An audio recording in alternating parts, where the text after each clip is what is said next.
अस्सलामुअलैकुम दोस्तों, welcome back to our channel find Urdu. Soluble soluble का मतलब है हल हो जाने वाला या पिघलने वाला। ये एक ऐसी चीज़ होती है जो पानी या किसी और लिक्विड में घुल सकती है। इसको ज़्यादातर साइंस और केमिस्ट्री में इस्तेमाल किया जाता है, लेकिन रोज़मर्रा ज़िंदगी में भी हम इस लफ्ज़ को यूज़ करते हैं। मिसाल के तौर पर, अगर आप चाय में चीनी डालते हैं तो चीनी सॉल्यूबल होती है क्योंकि वो पानी में घुल जाती है। Salt is soluble in water.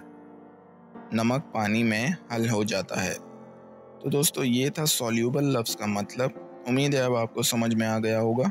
मिलते हैं नेक्स्ट वीडियो में। शुक्रिया।